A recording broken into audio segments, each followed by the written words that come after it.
Hi, this is the Be Well with Michelle Greenwell podcast. Our heartwarming conversation is designed to lift you on your wellness journey. Grab your cup of tea and enjoy the podcast.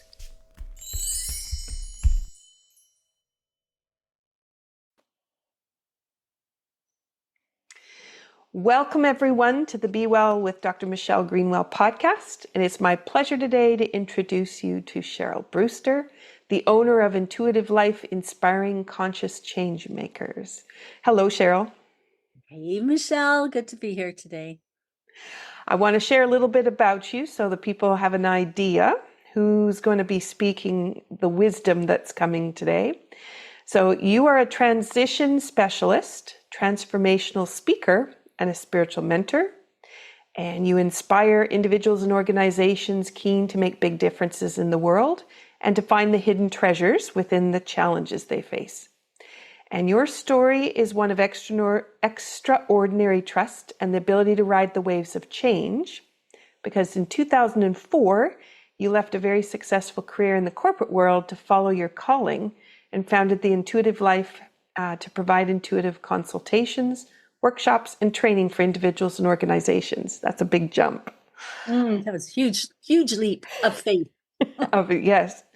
And in 2010, you had family health crisis plunge you deeper into your own deeper walk and tested every ounce of your faith and stamina. So I'm looking forward to how you can share what grew out of that.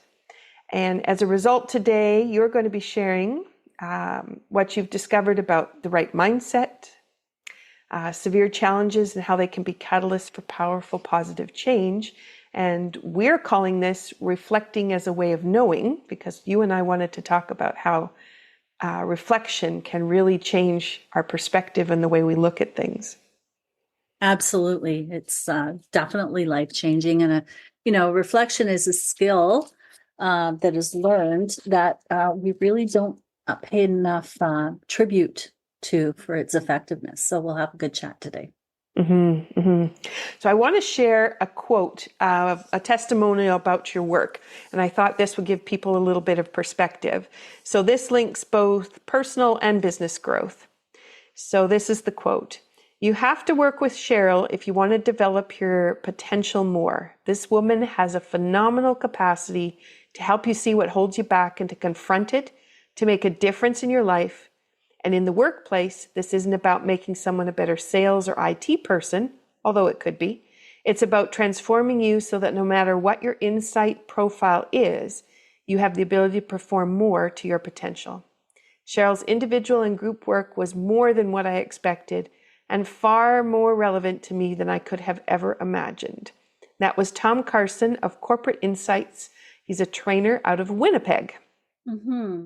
That's so beautiful, because I think people also forget, they're working on their personal journey, but they forget how that personal journey really impacts their business journey and the kind of person they want to be in the corporate world. Absolutely. Whoever we are is going to show up no matter where we are. And, we can tend to put a lot more emphasis on corporate because it's related to survival and making income and supporting a family. But at the end of the day, it's who we are as people that get the results, and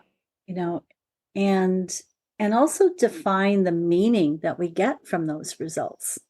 So it's a really, really important mindset that to be really effective in the workplace and effective as communicators, how we function at home is actually the definition of success in the outer world. And a lot of people are forgetting that when they're chasing that corporate piece or building their business, and they're focused. I'm thinking of myself at the moment. Oh, yeah, me too. There's no boundaries on a schedule, You're working across all these time zones. You're always trying to fit people into the right spots. But what that impact is and what it means about the person that you are. Yeah. Exactly. Yeah. And you can have your own business and still get caught up. And you can even have a spiritual business and still get caught up. So it's like, okay, alrighty then, let's just slow things down, which is what reflection does. So as we get started today, we always start with a cup of tea so we can get everybody into the flow of the conversation and into a healing opportunity for them. So what did you pack today as your inspiration? My inspiration, you mean in terms of tea? Yeah. Yeah, I haven't brewed it yet, but it's ready to go. Rose petal tea. That, when I first started my work and teaching workshops, I would always make rose petal tea. And it's comforting.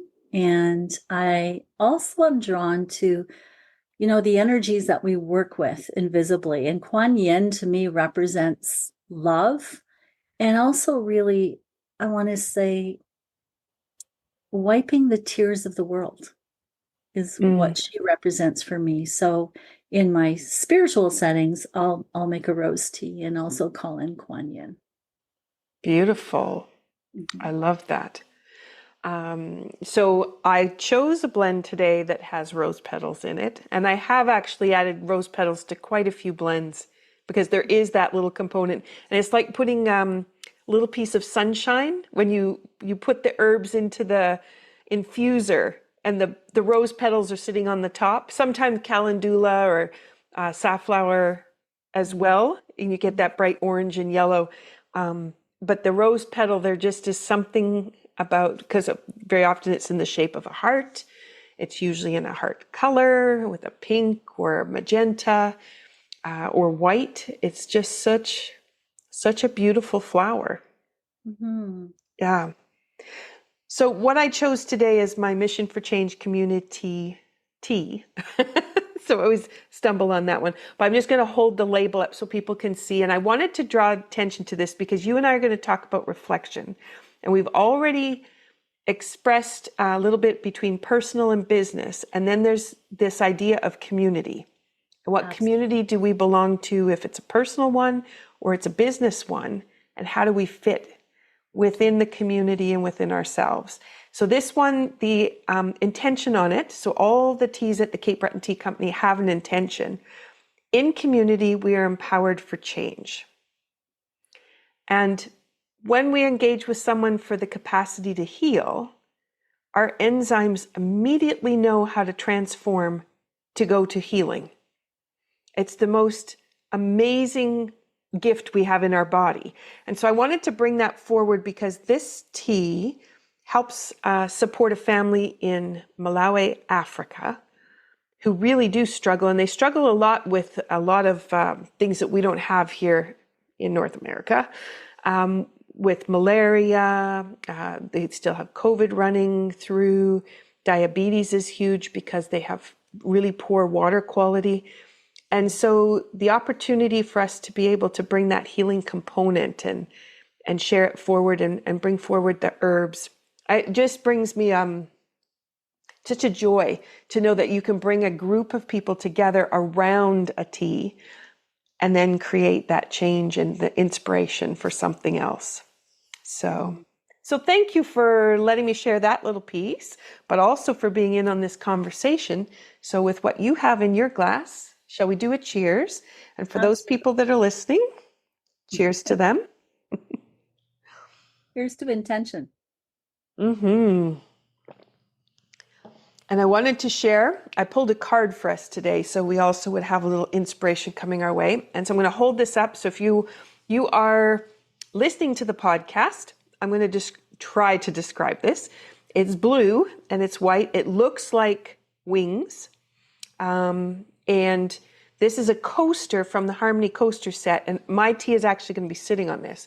But what I wanted to share was the intentions on the back. So the herb that comes forward, it's not really an herb, it's a root, but ginger is about strength and power for change. And we hope that we're going to be inviting people to make that kind of shift today. The note is C, which comes from the root chakra, so being grounded and stable. And the affirmations are: position yourself into the true power of being. Find your roots and let them expand beneath you. And feel the strength, nourishment, circulation, and empowerment of connection. Beautiful.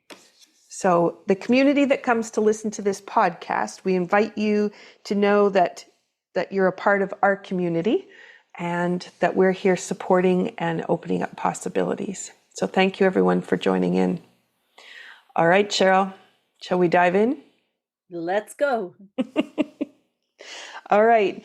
So let's start with, we should really go to what was the catalyst that had you move from the corporate world? I mean, that's stability and opportunity, and shift your focus. Do you want to share a little bit about that? Sure.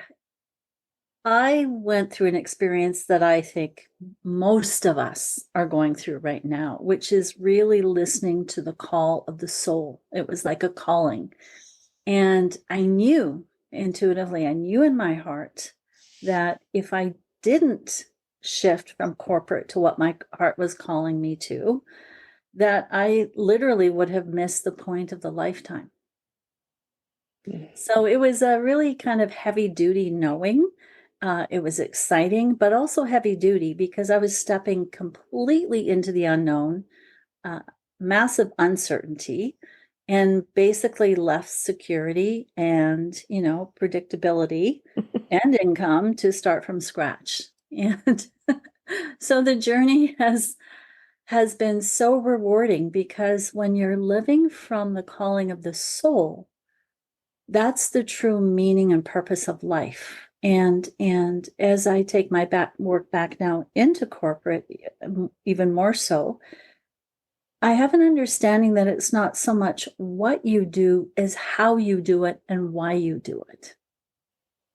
So that was what prompted me to make that huge shift. And looking back in retrospect, I really have a appreciation for business and how it operates, because we live in both a spiritual world and a physical, tangible world, and both need to be united and integrated to be effective. Now that's interesting to think about because people don't always think about the spiritual aspect of what they're doing in their business. Exactly. And so at the end of the day, and this is a really, really cool theme of experiences that I want to speak to today.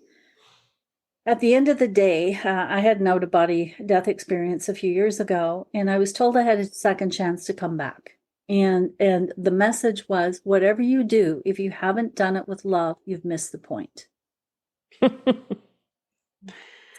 Wow. Yeah.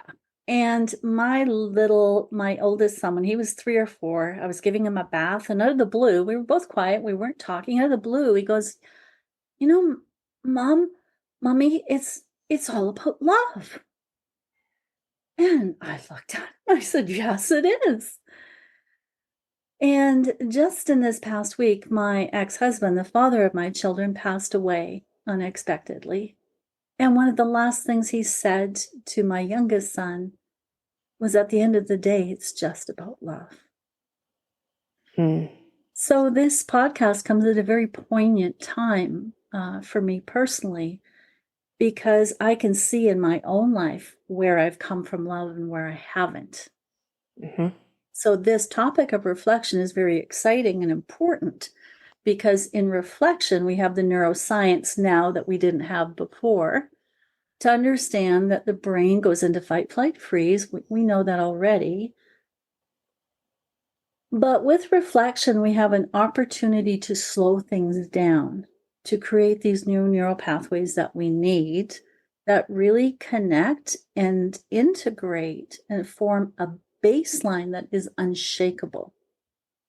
So where we're going through in the world today, and from my experience in life, is that within us, we have the capacity of our inner intelligence. That utmost intelligence inside of us is a capacity to change the world. How do we do that?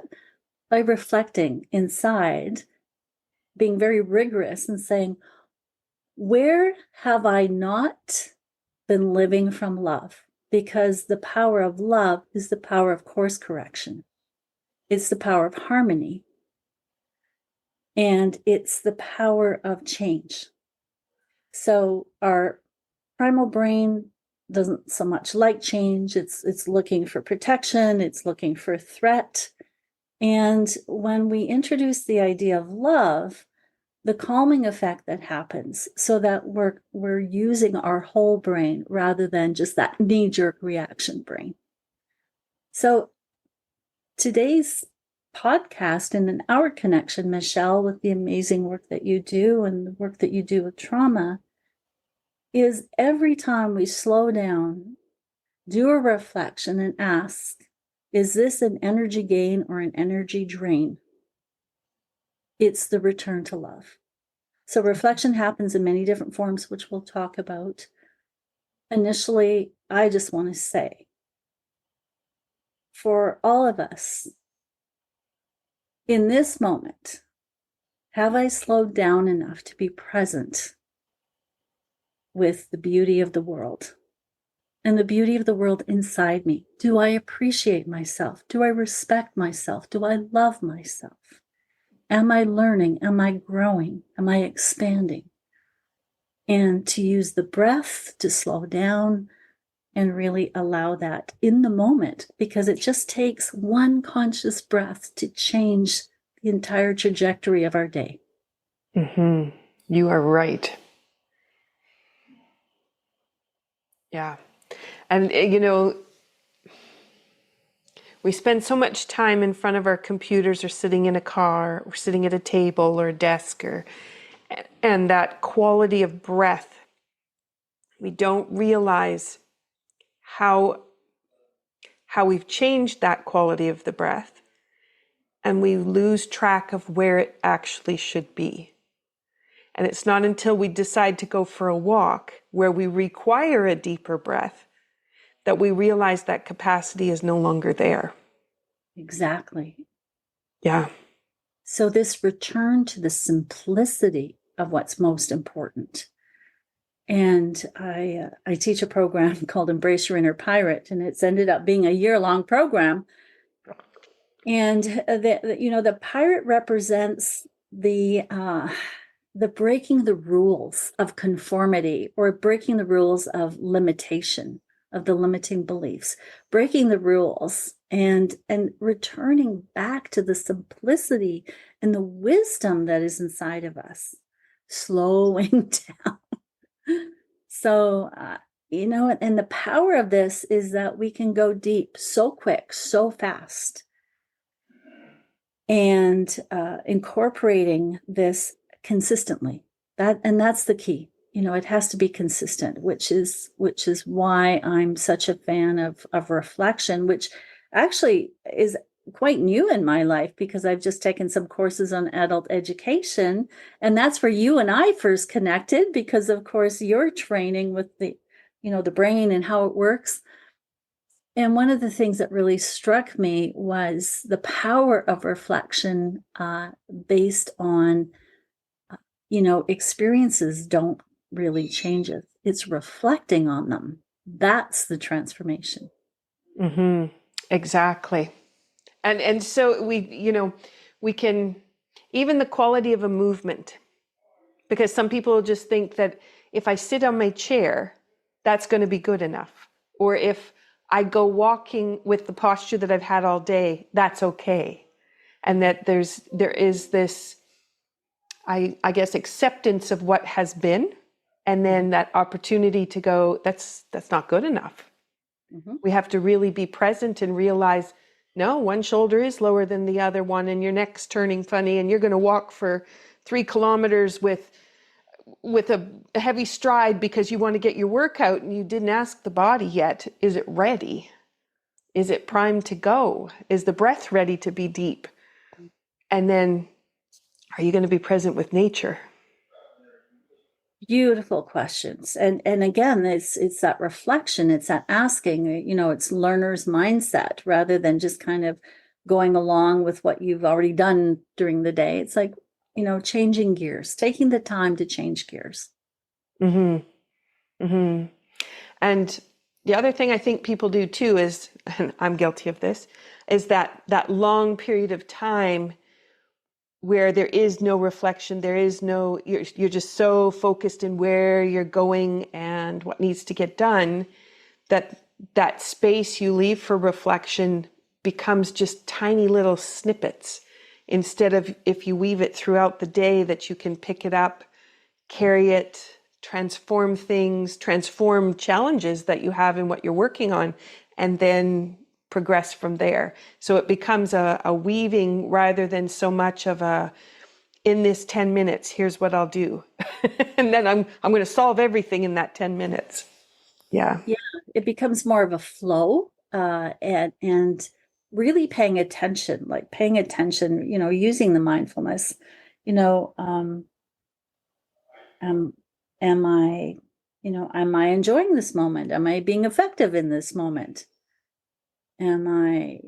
Is there flow and the willingness to change it up if there isn't, rather than pushing? I'm a big fan of Hawkins' work in Power versus Force. And it's so using reflection to remind us that everything is already here.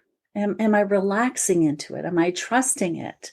Or am I pushing because I'm coming from a place of scarcity and lack, where, the small self or the personality self is, got this huge burden to, got to produce, got to be on time, got to do this, got to do that. And before you know it, we're just like consumed with stress. Mm-hmm. Mm-hmm. I was thinking about just when we started our conversation today, and you were talking about that love and love within, and I was thinking, okay, so where would the love be missing? Because I really am passionate about all the things that I do. But then I realized my house doesn't get the love the same way. I'm not noticing the corners that really could use an extra vacuuming. Or the windows that are covered in cat nose prints. Yeah. It's like, I'll get there. But there's a love that goes with the space that you are within and how you take care of that space as well, as much as you also have what you're taking care of inside yourself. And sometimes we're so busy at critiquing how we have not taken care of ourselves. But we can sometimes look to the outside and say, okay, how can I change things on the outside? And all of a sudden the inside is going to be reflective. Exactly. And what I've really appreciated over the last little while is this this surrendering to this infinite intelligence inside of me. It's intelligent. It knows what to do. It's already got it. And it's like, well, why wouldn't I slow down and listen to that intelligence, as opposed to kind of get off this hamster wheel that's very easy to stay on, because in many ways it's so addictive. And, we can become addicted to, thinking all the time, or become addicted to these emotions that aren't necessarily the best for us, that adrenaline rush of getting things done. So I thought what I do is share with you today, my biggest learning from reflection, because it's a meaning making process. It brings meaning to life, and it helps us see where we can course correct. And in my experience as an intuitive, it's a very practical tool to integrate so that we're staying grounded. And in these times of massive change, because there is so much uncertainty, and we're all needing to grow, and that certainty that we're used to isn't necessarily there. So part of reflection then is it becomes a very rigorous way of thinking. And I love that because it taps into the joy of the soul. It taps into the joy of, who am I? Why am I here? And it really draws on inspiration, and it draws on this motivation, so that now we have the energy to make the changes that may not be very comfortable. Mm-hmm. And so there comes an appreciation of being in discomfort, that actually is a sign of growth. And it depends on our outlook. Am I looking at discomfort because I feel I haven't done enough? Or am I looking at discomfort because I recognize that change is uncomfortable to this old brain, and that the prefrontal cortex, or the newer part of the brain, it knows what it's doing. So I just really appreciate the attitudes that also make up reflection. So, am I being present? Am I being kind? And am I really giving myself what I most want? And so it becomes a course correction in the studies that they've done at Harvard and around the world, where executives are taking the time to reflect uh, the effectiveness and the career movement that they have made on those who take the time to reflect. That's what makes those people exceptional. So I love what the business world is doing with reflection. And I love what happens from a spiritual perspective, because when we reflect spiritually, especially if it's written, and again, the science approves that handwritten reflection is actually very powerful. But what's most powerful, which ties into your tea today, is sharing that reflection in community. Mm-hmm. Exactly. It's interesting you said handwritten over being able to type it into your computer. Yes. Yeah. I mean, that's effective as well, but handwritten slows the brain down, and you're using different parts of the brain. Mm-hmm. And so they've described, and again, in all the research I've done, they've described reflection is like jogging for the brain. Mm-hmm. Because if, we all understand that in order to create change in your life, you need to create these new neural pathways.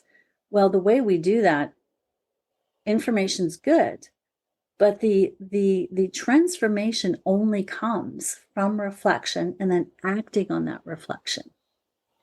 And what I really loved was, once I started using that reflective tool more in my own journaling, it was like, whoa, I had been missing all of these insights. And when I started writing and reflecting more, it was like, wow, there's a lot here. And I truly found it and continue to find it life-changing. So, as we're going through these massive transitions, whether it's in business or in relationship, and let's talk about change, because change is inevitable, predictable, and yet, how much do we resist it? Yeah. So reflection is the fuel that really feeds the fire of our potential and our ability to take action even when it's difficult. Mm-hmm. And I'm thinking about the companies that do spend that time of yes, you have your board meeting, and yes, you have your group meeting and your project meeting, but also that time to sit and have the cup of tea and just chit chat, because that chit chat leads to other things. And like you said, that reflection, even on the project, just because you actually spend a little bit more time with the person, getting to know the person and then starting to understand their perspective and where they're coming from, draws out new ideas, draws out areas that people wouldn't know to discover because they were so busy working on their aspect of the project in relation to what everybody else was expected to give. And it just creates that cohesiveness and an all-encompassing. Yeah. And that really describes the culture of an organization, because, it's all about connection. And you look at the health of any relationship, and especially, as you say, with corporate or with business, it's like, okay, what are we all up to here? Why are we here? Why are we doing what we're doing? And how are we doing it? I mean, how much toxicity is there in the workplace? It's huge. It's off the charts. And it's like, well, it's needless. We really, need to evolve here in terms of healthy workplaces. Mm-hmm.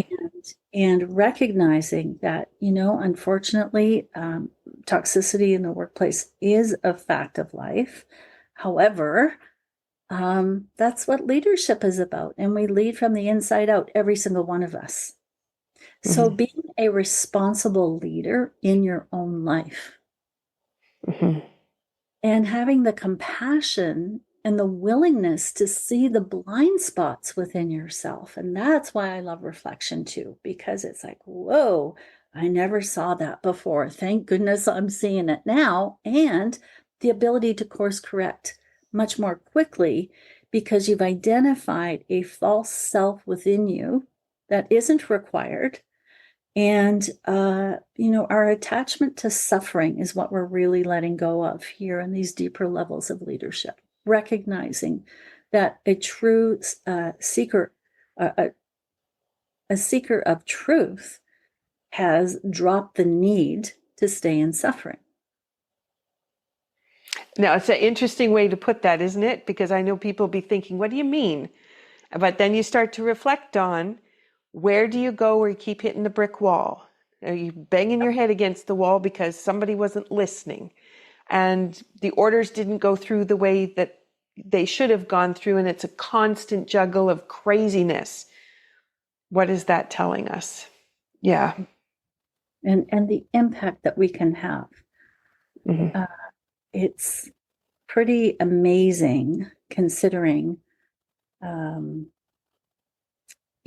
the I got something. I want to show you this, and for those who can't see, who are not watching this, and you're only getting the audio, this is something I created for one of the classes that I teach, and I also teach it in corporate and in communication. It's a Latin phrase, memento mori, which is remember your death. And you can print out these special calendars, and this is one that I use in my program because it's 90 days, and you color a block for each day, and you begin to realize that 90 days goes by real fast. Well, the average age of a Canadian is 82 before they pass on. Fortunately, in my experience, it's much higher than 82 with the people in my life, which I'm grateful for. However, when we sit down, we do this exercise, we realize that by really owning the short time that we're all here and recognizing that we are infinite beings, but our physical bodies are limited. And so to recognize that the person that you're going to work with or talking to may not be there tomorrow. You may not be there tomorrow. So what's most important? So this whole idea of reflection then, I think, really puts things in perspective so that we begin to become more aware that we have within us the capacity for powerful, positive change and the willingness to let go of this old way of doing things, which insists on keeping the suffering or the regret or whatever that is. And the courage and the audacity to forgive. Mm-hmm. The power of forgiveness. Yes. And such a tough one to forgive ourselves. Yes. Yeah. And that's our addiction to self-sabotage, which is the unwillingness to forgive. Mm-hmm. And so recognizing and calling it out. And it becomes pretty exciting when, and this is why, I'm such a fan of your work and what you're up to here. Because when we work with the power of intention and inspiration, we tap into the motivation that allows us to move forward, even though there may be a part that still doesn't want to. Mm-hmm. Yeah.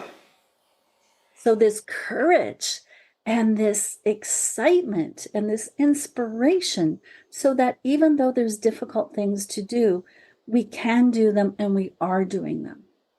And that is the call of the soul. And so, in my line of work, I'm also teaching spiritual intelligence, which is, it's not about religion. It's not about dogma.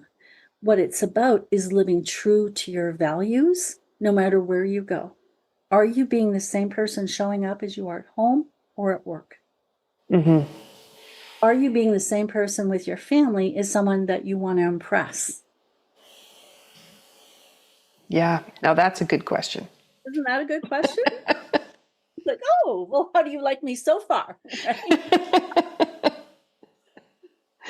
Oh, and the family that knows all your skeletons in the closet and And still shows up. Yeah. loves you anyway. So this sense of, wow, what would happen if we embrace the unconditional love, which would mean letting go of our attachment to suffering. Mm-hmm. And I think if we all took a really good hard look at that, we'd be flabbergasted at how simple that is, and yet the courage that is required. And again, going back to Hawkins' work on the scale of emotions, courage is what changes everything. Mm-hmm. As soon as we embrace the courage, we are moving up the scale of consciousness. We are using negative emotion to heal the heart. Mm-hmm. And I love that, because now we have, this place to really embrace what's not working with compassion, so that what wasn't working, the blessing in disguise is we found something that we didn't know before. Mm-hmm. And that's the power of reflection. And so, it's like there are no bad parts. Let's just all take a collective deep sigh here, and recognizing that the world needs our leadership. And it begins by each one of us saying, am I leading from love in myself, for myself, so that I can be fully there for my family, for my clients, for my colleagues, for the world. And I truly, from my own experience in, living in both worlds, and continually asking, how can I be more effective in my life? How can I be more effective in business? How can I be more effective as a mother? How can I be more effective in really walking the talk, and living this truth, and being willing to look at my own blind spots and embrace them with compassion and love? Because this journey that we're on in this, amazing world we live in, is one of discovery. It's one of learning. And the only thing that takes us higher is, and again, the point of reflection. What have I learned today? How am I different than I was at the beginning of the day? I mean, change, profound change, can happen that fast. And then when we look back, like, wow, I'm such a different person than I was 10 years ago. And yet 10 years ago on a certain day, it was like, oh, how am I going to make this happen? Well, you did. So celebrate that. And also now bring it into any blind spots where you're holding yourself back, and be willing, be open to what wants to move through you, and consider that, when we're going through challenges, Napoleon Hill said that there is an equal or greater benefit to everything that comes into our life. Mm-hmm. Mm-hmm. Wow. So tell me a little bit, because you're coaching in the corporate world. Are you working with clients separately as well? How are you sharing these skills? Yeah. So I work basically in three different ways. From a spiritual perspective, I work one-on-one, and I also work in groups. on a corporate perspective, I'm bringing in effective communication tools into the workplace. Mhm. And then also, as someone who loves to learn, I'm a researcher, as are you. I also have my Bachelor of Metaphysics. I'm currently working on my Master's of Metaphysics, which to me is just like, oh, so exciting, because we're tapping into the potential within ourselves. And Mhm. so it's that continual upward spiral. So to answer your question, yes, I work one-on-one in groups and also in speaking. And on the ministerial side, supporting and celebrating with people, in whether it's weddings and especially end of life. Mhm. Mhm. That puts you in a unique position with what you've just had for this last week. And so one of the things that I got from Therapeutic Touch was how to be able to support people as they approach their end of life, but also for the caregivers. Is there something that you could share with the audience about some of the gifts that you have because of the avenue you've chosen to go down and what you've chosen to study? Absolutely. I've done a lot of speaking to caregiver groups. They're near and dear to my heart, and I want to get back to that because I haven't been speaking to them as much as I was before. And I'm currently working with people who are going through grief. And so the bottom line is recognizing that resilience is inside of you, even though it doesn't feel that way. And that when we have an unexpected event in our lives, we can be here and then suddenly we're down at the bottom. And that's just a part of the process. And we'll be down there for a while, and it's a funky place to be. And that's where we'll experience the sadness. And my biggest my biggest reflection for people to consider is learn from regret, but don't hang on to it. It's really not required. But it is part of the grieving process. That is where we go. Mm-hmm. And so use it to be more present with the people still in your life. Mm-hmm. Learn from it. And one of the best pieces of advice that someone gave me years and years ago when my best friend passed on unexpectedly, we had both just turned 30. And this is what I pass on to others when I'm counseling them with grief, is if you had been the one to go first, how would you want your loved one to carry on? So that's the first one. The second one is, because you are the one here, live your life the way they would have wanted you to live it. Mm-hmm. Because so often we can feel, and again, it's that grieving process that does take time. And yet, at the end of the day, and I can say this because it's part of my own personal experience, that I have, experienced the out-of-body death experience. And I did go into oneness. I did go into bliss. And when I came back, was told, talk about this. Let people know. And so, in some of my intuitive work, quite often those who passed on will come into a session. And yeah, I mean, when you're having a direct experience of that, it's not something you're making up, it's real. So we have these connections in all these different dimensions. And as we continue to be open to the bigger picture of life and to ask ourselves, is this thought an energy gain or an energy drain that will bring us back to our center? Because our loved ones, whether they're here or passed on, at the end of the day, what matters is how much love are we bringing into this moment and into our experience. And, love can be a very, I want to say, general word or general term. And it's like, how alive am I allowing myself to be? And how am I taking care of myself in this moment? Because sadness is something that is blessed and beautiful in the transitions that we go through. And I'm a big proponent of the word joy. And joy doesn't mean the absence of sorrow. It means the embracing of it and working with it.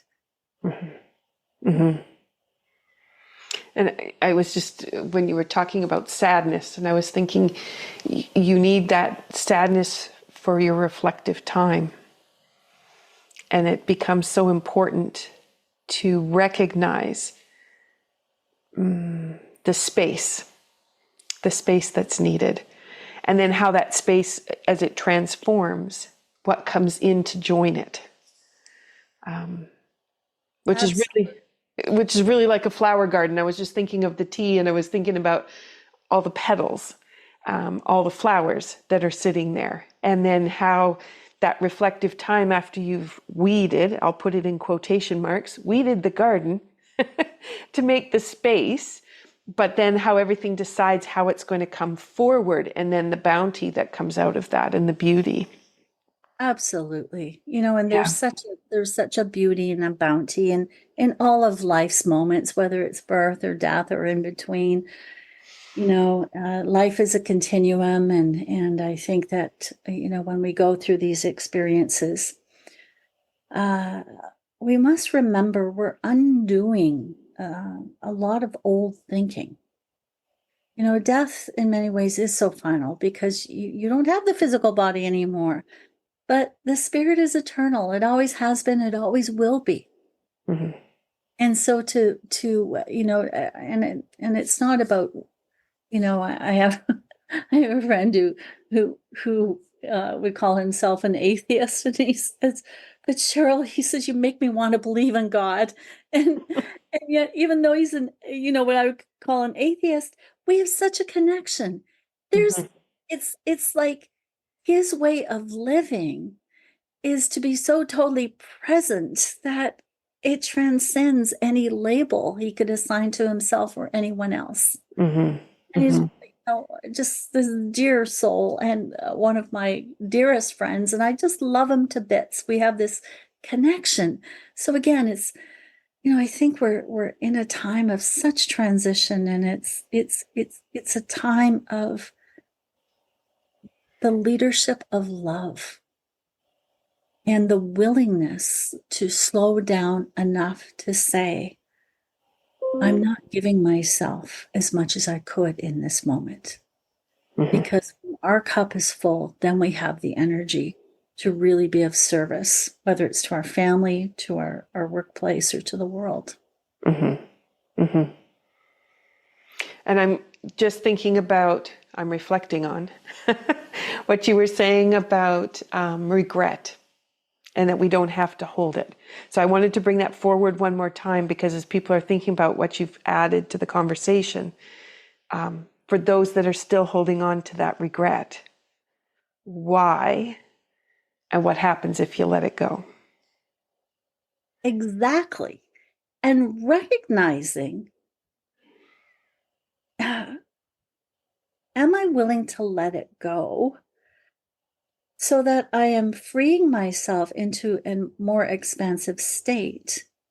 Am I willing to let it go so that I'm choosing not to be in the suffering, because the suffering depletes? And I also overheard something, and I forget who said it, but he said, choose your regrets wisely, because there's only so much time in the day. You can't do everything. So choose your regrets really wisely. And it's like, oh, okay, I get it.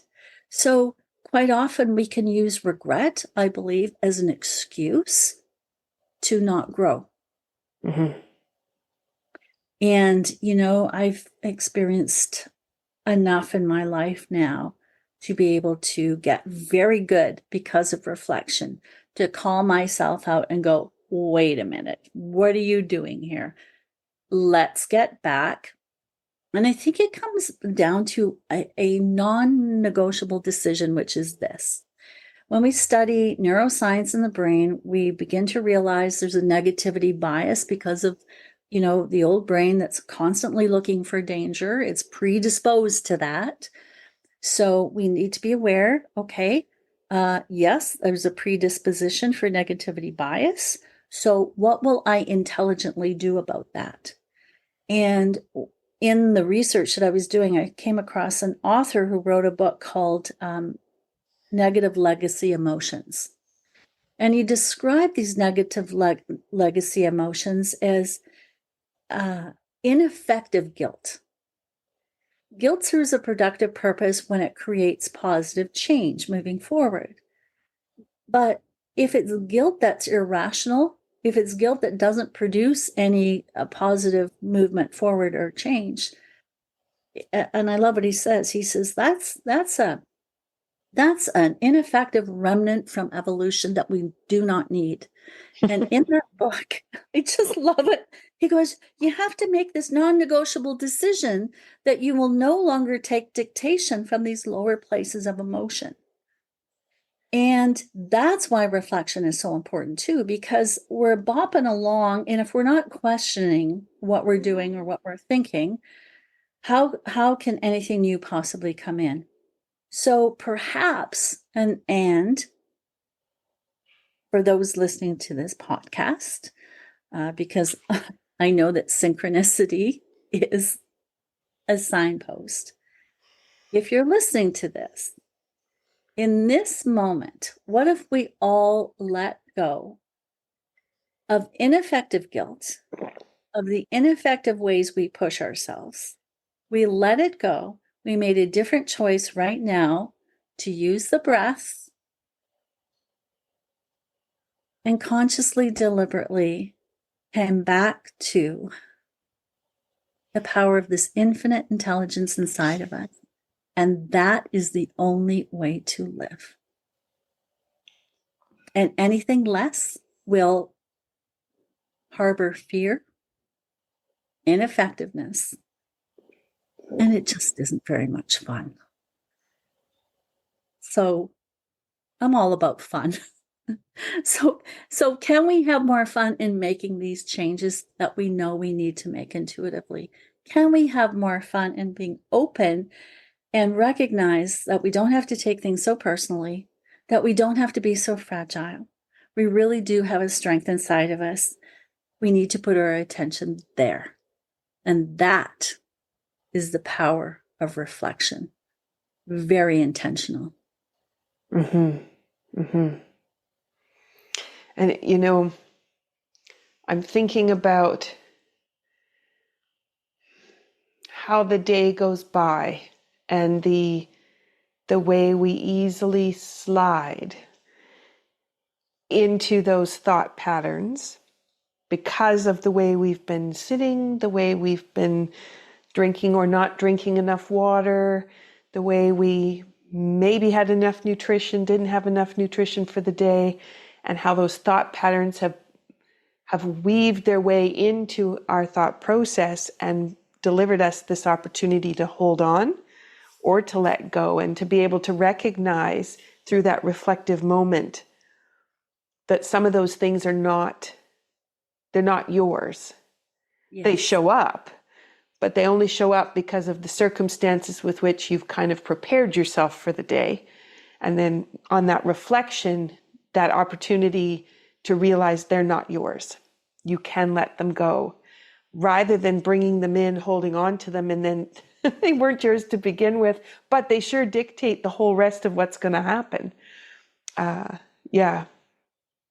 Exactly. I love what you just said. I'm getting goosebumps because it's like, oh, how much have we taken on? Again, thinking that, and it's like, oh, so how exciting, Michelle. I mean, it's just so exciting and rewarding and inspiring and important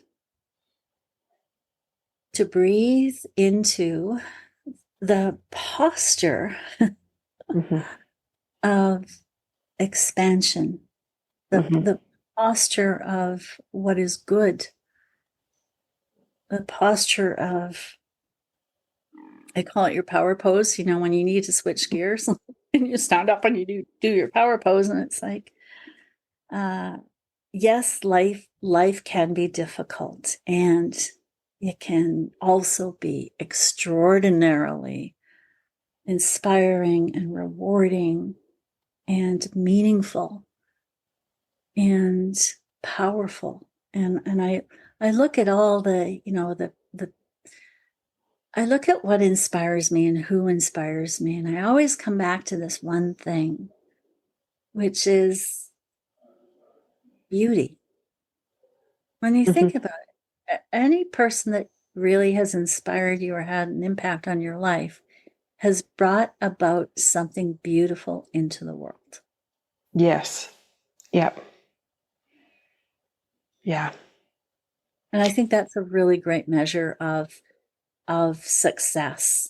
And it also ties into something you said earlier, which is our outer world reflecting our inner world, and how we can, take a break in a day and just go, spend 10 or 15 minutes in the kitchen, and it's a productive break and you still got something done, because now you're bringing excitement or beauty to an area, and you can actually enjoy the process. It's like cleaning a messy closet. It's like, oh, oy vey. And it's like, no, wait a minute.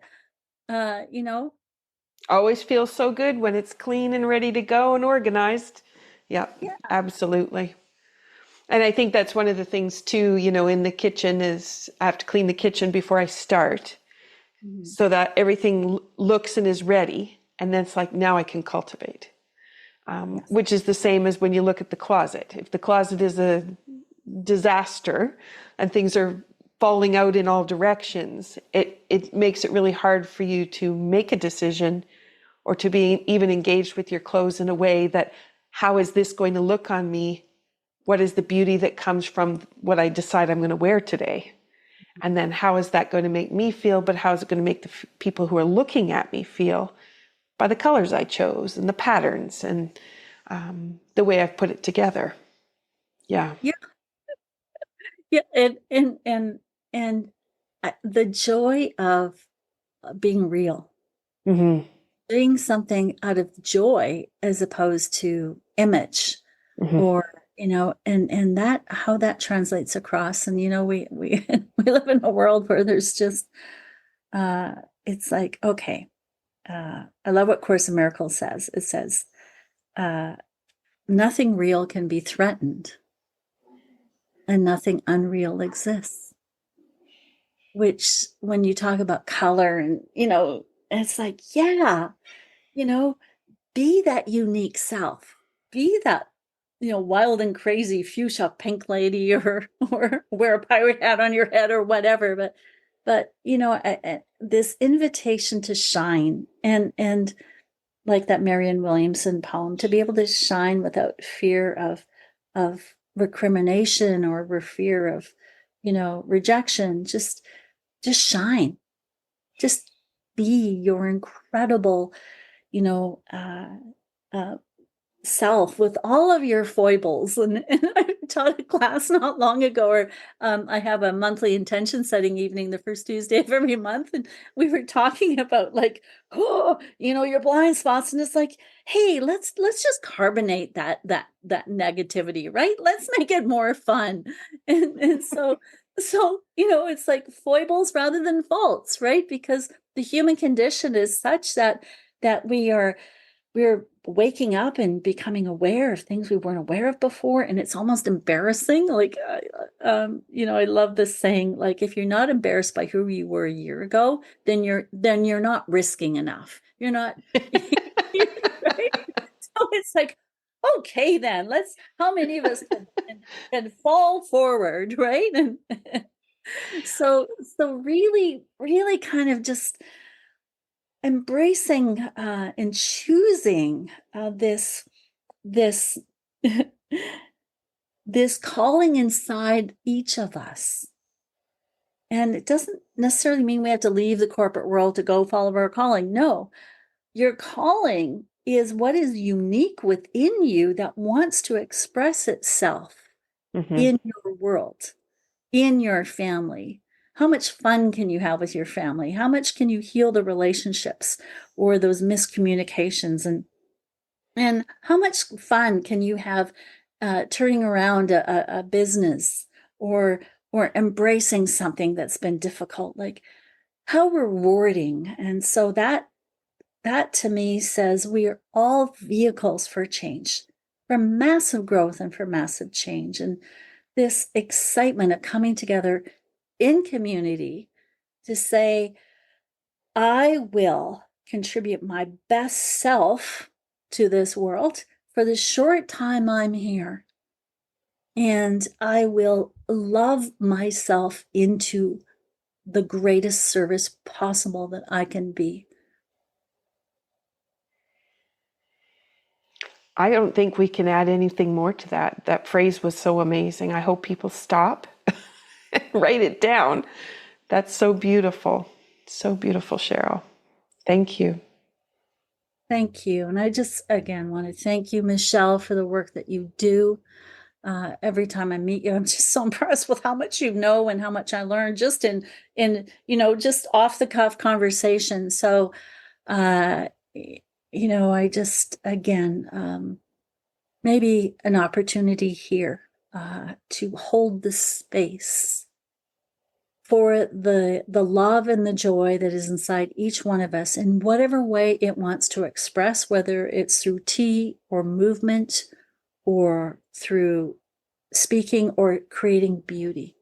But whatever it is, we all have this within us that is meant to be shared. It is meant to be used.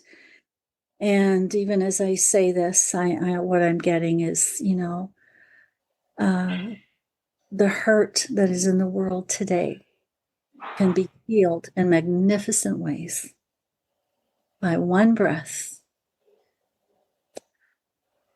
one internal movement that becomes an external movement.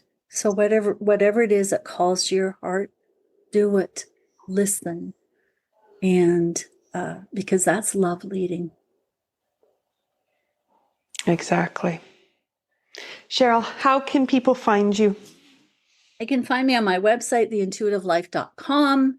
And for anyone who is listening to this, hey, if you found something of value here and you would like to explore further, please just reach out, go on my website. I've got my calendar link there. Book a complimentary, 15-minute session so we can get to go know each other. It'll probably end up being half an hour at least. But my service to the world is to encourage every single soul on the planet. Listen to what inspires you and go do it. And so that's how I support people, whether they're, just on a spiritual journey or whether they're business people or people in transition, with massive change. We're all in this together. None of us does this work alone. And so it would be my pleasure to meet anyone who listened to this and really wants to go deeper into expressing these gifts that they have within them. Beautiful. Thank you. Thank you so much for the conversation. And I always look forward to when we do have a chat, where it heads. And I've been inspired in lots of ways today to think differently. And I so appreciate the way you drew out those different ideas. And it's in a non-threatening way, because it'd be so easy to be stuck in, you do have regrets, or, if I'd only, or can I forgive myself? And the way you've approached it, the way you expressed it is just so gentle, and that we need to be gentle with ourselves. And then it's okay. It's okay, that breath can happen, because we're not going to be holding back because of our fear of what that reflection is going to be. Exactly. For too many years of my life, I'm so passionate about what I do. For too many years of my life, it was being so hard on myself, needlessly, but I didn't understand that. Mm-hmm. Mm-hmm. And I thought I had to, do better and do more, be better. And it's like, no, in that out of body death experience I had, and I didn't physically flatline, but it was an experience of, oh, I'm not here anymore. It was like I was shown the needless, unnecessary pressure and difficulty I had put in my life.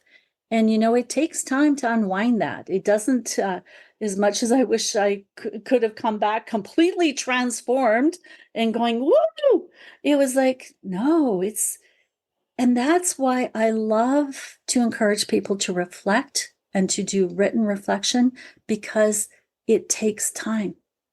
Mm-hmm. And there is such an important rebirth that takes place. We're changing our neurocircuitry. We are aligning in our willingness to change it up, to experience the distressing dilemma that comes with change. Mm-hmm. And that's where courage, commitment, and consistency pay off in spades. Mm-hmm.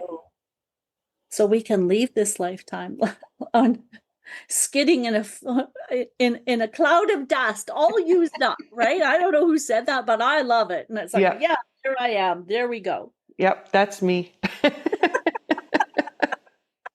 cares about the messy kitchen? Let's just go have fun, right? It'll be what it is. It'll be there waiting for us. And to come back into that messy kitchen and go, wow, what a ride. Yeah. I did what I needed to do and what I wanted to do, and so much more. Yes, absolutely. Well, thank you very much, Cheryl. And I want to just raise a glass for your wisdom and your opportunity to share. And I look forward to where you're going to be taking people on their journeys. Thank you so much for all that you do. Thank you. Here's to fun. So you've been listening to Be Well with Dr. Michelle Greenwell, and we wish you well. Thank you so much for listening today. Thank you for listening to Be Well with Dr. Michelle Greenwell. There are a couple of resources I want to just point out. When you go to the website greenwellcenter.com, you'll have a pop-up window. That pop-up gives you the top 8 easy stress releasers that you can use every day. That's something you can put beside your computer, the bathroom mirror, beside the bedside table. A great resource. Also, my YouTube channel. It is full of playlists with all kinds of different ways that you can activate energy and bring vitality into your day. You can find that when you go to YouTube at Michelle Greenwell. And last, if you're a Linktree person, Linktree, linktr.ee/Greenwell Center. That has all my resources in one spot. Those are for intricate little things that you can't get everywhere. And it's a wonderful way for me to be able to share all the different aspects of the kind of work I do. So thank you for listening. Be sure to drink that tea. And if you want to have the tea blend that was shared in the podcast today, then be sure to check out capebretontea.ca. Have a wonderful day.